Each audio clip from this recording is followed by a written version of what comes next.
አብና እንዴት ነህ? አለ ደህና ነህ? ሰላም ነው አልሐምዱሊላህ አለን። ረመዳን እንዴት ነው? አሪፍ ነው አልሐምዱሊላህ። በርቱ። እሺ አንዳንድ ጥያቄዎች አሉኝ። ከቀን ጀምሮ ነው ለመግባት ስለምን የነበረው እንግዲህ እድል ገጥሞኛል። አንደኛው ጥያቄ እዚህ ፊት ለፊት ላይ ርዕስ አድርገህ ያቀረብከው እስልምና የነቢያቶች እምነት ነው ይላልና ያው ሻሃዳን እንድንይዝ የምትፈልጉት አውቀን ነው አይደል? አንዳንድ ሐዲሶችን የሰማነውን ነገር ያው ጥያቄ ይሆንብናል፣ እንጠይቃቸዋለን። የመጀመሪያው ጥያቄ እስልምና ያው በፕሮፊት መሐመድ አማካኝነት በኢንጂል ገብርኤል አማካኝነት ያው ሂራ ዋሻ ውስጥ እንደተገናኛቸውና ከዛ እንደጀመረ ነው። መቼም በ40 ዓመታቸው ምናምን ታሪኩን ትክክል ከሆንኩ ማለት ነው። ግን ከዛ በፊት የነበረው እምነት ምንድን ነው? ለምሳሌ እሳቸው አዘውትረው ወደ ዋሻ መዲና አካባቢ ያለ ወዳለች ዋሻ እንደሄዱ እንደነበረ ነው አይደል? ናሬትድ የሚያደርገው ይሄ ሐዲስ ላይ ወይም እንደሚናገረው ማለት ነው። ከዛ በፊት የሚያምኑት የነበረው እምነት ምንድን ነው? ግልጽ ያለ ነገር አለ ወይ? ከተማ ላይ የሚያመልኩበት ቦታ አልነበራቸውም ወይ? ማንንስ ነበረ? ለምሳሌ ከተሳሳትኩ ታርመኛለህ። እንደ ድፍረት አይደለም ማወራው፣ የሰማሁትን ነው ማወራህ። ይሄ ስህተት ነው ይሄ ትክክል ነው የምትለውን ያንተን እምነት እቀበላለሁ፣ ያንተ ስለሆነ እምነት።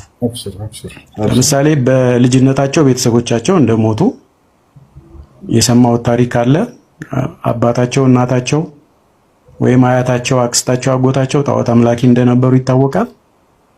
ከአጎታቸው ከአክስታቸው ጋር ኖረዋል።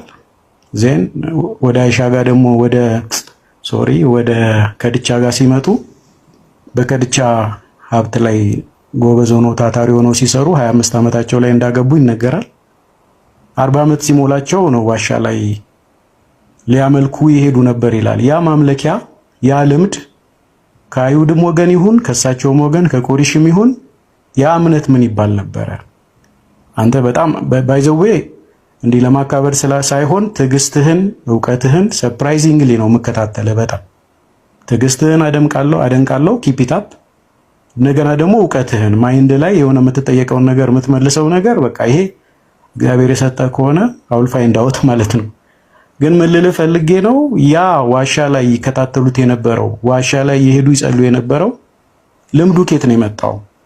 ማንን ነበርስ የሚያመልኩት? ለምን ብትለይ ጅብሪልን እንደማያውቁት ማስቆም ትችላለህ። አቆማለሁ። አይ ግን ተናገርና መልስላለሁ የምትለኝ ከሆነ እንትላለሁ። ጅብሪልን ከተገናኛቸው በኋላ ጨምቆ ይቅራ ካላቸው በኋላ ደጋግሞ እንትን ካላቸው በኋላ ፈርቶ ሄዶ ባለቤታቸውን ደብቅኝ እንዳላት ሳይድ አልቡካሪ ካልተሳሳትኩኝ 4953 ላይም አለ 6982 ላይ ምን አለ። ከዛ በኋላ እሳቸው ደግሞ ጅብሪል የሚባለውን ሰው ያስተዋወቃቸው ወይም ደግሞ ይሄ ለሙሳ የተገለጠው መልአክ ነው ብሎ ያላቸው ወረቃ የሚባል ሰውዬ ክርስቲያን እንደነበረ የአይሻ የከድቻ አክስት እንደነበረ ያስታውቃል። ዜን ይሄ ምን ያሳያል ብዬ አምናለሁ? ከእሳቸው በፊት የሚያውቁት አምላክና የሚያውቁት መልአክ ነበረ ወይ? አንዱ ጥያቄ ይሄ ነው። አንዱ ጥያቄ ይሄ ነው። ማቆም እችላለሁ። እስቲ አውራሽ ልስማ። እሺ በቃ ለመልስልና ችግር የለም እየቀጠልክ ትሄዳለህ። ነቢያችን ሰለላሁ ዐለይሂ ወሰለም እስልምና የጀመረው ከዋሻው የዛኔ መለኮታዊ ራእይ ሲገለጥላቸው የዛኔ ነው ከሆነ የስተት ነው። የመጣውን ሙሉ መልእክት ብታነበው ኑሮ ነቢያችን ሰለላሁ ዐለይሂ ወሰለም የመጨረሻው ነቢይ መሆናቸውን የተገለጸ እንጂ እስልምና አስተምሮ ጀማሪ መሆናቸው አይደለም። አላህ ሱብሓነሁ ወተዓላ በቁርአን ላይ ወላኪን ረሱለላህ ወኻተመ ነቢይን ይላል። የነቢያት መደምደሚያ ነህ ይላቸዋል። መደምደሚያ ሲል ጊዜ ከእርሳቸው በፊት የላቃቸው ነቢያቶች እንዳለ ያሳየናል። ያ ነው ታዲያ ነቢያቶች ሙስሊም እንደሆኑ ቃል በቃል ተቀምጧል በቁርአን ላይ። ማ ካነ ኢብራሂሙ የሁድየን ወላ ነስራንየን ወላኪን ካነ ሐኒፈን ሙስሊማ ይላል።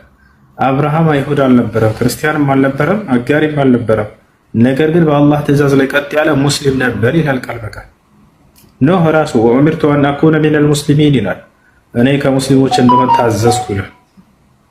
እና ይህ ነው እና ቀደምት ነቢያቶች ሁሉ ቃል በቃል ሙስሊሞች እንደሆኑ ተቀምጧል። ነቢያችን ሰለላሁ ዐለይሂ ወሰለም ወደ ሒራ ዋሻ የሚሄዱት ለምንድን ነው? ሲገዙ የነበረው ከዛ በፊት ምንድን ነው ሲገዙ የነበረው? አንድ አላህ ነው። ወደዚያ ቦታ ገንጠል ብለው መሄዳቸው አላማቸው የአካባቢያቸው ሰዎች አብዛኛው ሰው ባዕድ አምልኮ ላይ ነበር። አንድ አምላክን ፈጣሪ ሰማይ ምድርን የፈጠረው አላህ ነው ብለው የሚያምኑ ናቸው። ነገር ግን በእርሱ ላይ አማላጅ ምናምን በማለት ሌላ ፍጥረታቶችን ይይዙ ነበሩ የመካ ሰዎች። ለዚህ ነው እንጂ ሰማይና ምድር የፈጠረው ማን ነው ቢባል የዛኔ የመካ ህዝብ ያውቃል። የአብርሃም ልጆች ናቸውና የአብርሃም አንድ አምላክን አላህ ነው የሚያመልከው። በኢስሐቅ በኩል በኢስማኤል በኩል የመጡ ናቸው። ኢስማኤል መካ ላይ ሄዶ አረፈ። ከዚያ በኋላ ከእርሱ እንትን ያሉ ናቸው። ወለኢን ሰአልተሁም መን ኸለቀ ሰማዋት ወልአርድ ለየቁሉነ አላህ ይላል። ሙሐመድ ሆይ እነዚህ ህዝቦችህን ሰማይና ምድርን ማን የፈጠረው ብለህ ብትጠይቃቸው አላህ ነው ይሉሃል አለ። አላህ ነው ብለው ያውቃሉ እኮ። ይሄ ችግራቸው ምን ነበር? በአላህ ላይ ሌላን አካል ማጋራት ነው እንጂ ሰማይና ምድርን የፈጠረው አላህ እንደሆነ በደንብ አድርጎ ከእርሳቸው በፊት ይታወቃል። የአባታቸው ስም ማን ነበር? አብደላህ ኢብኑ አብዱል ሙጠሊብ፣ የአላህ ባሪያ ማለት ነው። እና አላህ የሚባለውን አምላክ ስለሚያውቁ ነው። ስለዚህ ይህ ነው እና ነቢዩ ሙሐመድ ሰለላሁ ዐለይሂ ወሰለም አነ ዳዕወተ አቢ ኢብራሂም ወቢሻረተ አኺ ዒሳ ይላሉ። ቃል በቃል እኔ የአባቴ የአብርሃም የጸሎት ውጤት ነኝ፣ የወንድሜ መሲሁም ብስራት ነኝ ይላሉ። መሲሁ ስለ እርሳቸው አብስሯል፣ አብርሃም ስለ እርሳቸው ዱዓ አድርጓል። ቃል በቃል ይህንንም አላህ ቁርአን ላይ መስክሯል። በሱረቱል በቀራ ላይ አብርሃምና ኢስማኤል ያደረጉት እፎይ እያላችሁ ስለሆነ የሆነ ነገር ልበለኝ። ማስተማር በፍቅር ሲሆን ጥሩ ነው። ማንኛውም እምነት ላይ ከሙስሊም ከፈለግን፣ ከኦርቶዶክስ ከፈለግን፣ ከፕሮቴስታንት በፍቅር ሲሆን ማስተማር ጥሩ ነው። በፍቅር ካልሆነ ዋጋ ያስከፍላል። እውነቴን ነው። እኔ እንኳን አይደለም ጥላቻ ብዬ እውነቴን ነው ነብዩ መሐመድን ከነፍሳቸው በላይ ይበልጣሉ ብዬ በተናገርኩት ነገር ብዙ ዋጋ ከፍያለሁ። እንኳን አይደለም ነብዩ መሐመድን ገና እንድታፍሩበት አደርጋለሁ ብሎ አይሰበክም። አንድ ክርስቲያን ኦርቶዶክስ አትልም። እውነቴን ነው የምለው። ነብዩ መሐመድ የሚያፍርባቸው ሳይሆን የሚከተሏቸው በቢሊየን ሙስሊሞች አሉ። የሚያከብሯቸው ደግሞ በቢሊየን ክርስቲያኖች አሉ የሚያከብሯቸው። ስለዚህ በፍቅር መስበክ ሌላ ጉዳይ ነው።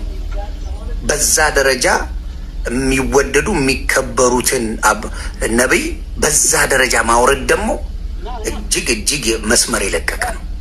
ለኦርቶዶክስ አይጠቅምም፣ ለሙስሊም አይጠቅምም፣ ለማንም አይጠቅምም። ስለዚህ መውደዳቸው ነብዩ መሐመድን ከህይወታቸው በላይ ሙስሊሞች ይወዳሉ። ለእኛ ላይገባን ይችላል። አሁን በክርስትና የተማርነው ምንድን ነው? ክርስቶስ ነው እንደዛ የሚወደደው በክርስትና። በእስልምና ደግሞ ከሄድክ ነብዩ መሐመድ ነው እንደዛ የሚወደደው። ነብዩ መሐመድ እንደዛ ይወደዳሉ። ምን ማድረግ ትችላለህ? ሙስሊም አይደለም ምን አገባ? እኔ ራሱ በዛ ጉዳይ አይገባኝም ነበር። ስላልገባኝ ቀባጥሬ ነበረ። 1 ሚሊዮን ፎሎወር አሳጥቶኛል። ሀቁን ነው መነግራችሁ። በእፎይ ሚስቴክ ያረከው ወንድም ልንገር፣ ጎበዝ ነህ፣ መጽሐፍ ቅዱስ ታውቃለህ። አክብረ ነው በፍቅር መስበክ አለ። በፍቅር መስበክ አለብን። እንግዲህ ሰምታችኋል። ይሁን ማኛ ዋጋ ያስከፍላል። ነብዩ ከህይወታችን በላይ ናቸው። ፊዳከ አቢ ወኡሚ ወሩሂ ስንል በምክንያት ነው። እናንተ አይገባችሁም። ልክ ነው ተናግሮታል። እኛ አይገባንም። እኛ ግን የገባን ሰዎች፣ እናንተ ካልገባችሁ ደግሞ እኛ የገባን ሰዎች ለኛ ተውልን። ነብዩን አለይሂ ሰላም አታቋቸውም። ምን እንደሆኑ ለኛ ስላልገባችሁ ነው። ነብዩ አለይሂ ሰላም ከህይወታችንም በላይ ናቸው ምንለው ለዛ ነው። ነብዩን በመንካት ሰላም ያገኘ ማንም ሰው የለም። ያው ከዚህ በፊት እንደተናገረው ይሄው ከአንደበቱ ሰምታችኋል። ይሁን ማኛ ከዚህ በፊት በማያገባው አንቀሽቅሾት አንፎሎ የማድረግ ዘመቻ አድርገን 1 ሚሊዮን ፎሎወር አሳጥተነዋል። ከዛም በላይ ደግሞ ይሄው እንደምታዩት ነው። በአንደበቱ ትክክለኛ እውነታውን ሐቁን መስክሯል። ስለዚህ አሁንም ነብዩና አለይሂ ሰላም በሀገሩም ከሀገሩም ውጪ የነኩ ሰዎች ወላሂ ሰላም አላገኙም። አረብ ሀገር የነበሩ ሰዎች ለእስር ተዳርገዋል። ኢትዮጵያዊ ሆነው ነብዩን ሲሳደቡ፣ ቁርአን ሲቀዱ፣ ሲያቃጥሉ የነበሩ አውሮፓ፣ ፈረንሳይ፣ አሜሪካ፣ ሌላም ሀገር ላይ ምክንያቱም አላህ ከፍ ያደረጋቸውን ማንም ዝቅ ሊያደርጋቸው አይችልም። ወረፈዕና ለከ ዚክረክ አንተ ስምህን ከኔ ስም ጋር ከፍ አድርገዋለሁ ብሏቸዋል አላህ። ነብዩን የሰደበ ሰው ነብዩን ያንቋሸሸ የሆነ ሰው ማንነቱ የሚጋለጥበት እንዲሆን አላህ ያደርገዋል። ኢነ ሻኒአከ ሁወል አብተር አንተን የሚተችህ አንተን የሚሰድብህ እሱ ነው ዘረ ቆራጣ የማይረባ ማለት እሱ ነው ተብሏልና በነብዩ አትምጡብን። ወላሂ እስከ ጥግ ድረስ እንሄዳለን። መክፈል ያለብን ነገር ሁላ ለመክፈል ዝግጁ ነን። ከምንነግራችሁ በላይ ምናልባት ቃላቶች ራሱ አይገልጻቸውም። ለነብዩ የምንከፍላቸው መስዋዕትነት ወላሂ ቢላህ ኡክሲም ቢላህ ቃላቶች አይገልጻቸውም። ዮኒ ማኛ ምናልባት በሱ ቋንቋ የሚገባችሁ ከሆነ ይሄ ለእናንተ ትልቅ ትምህርት ነው። አመሰግናለሁ።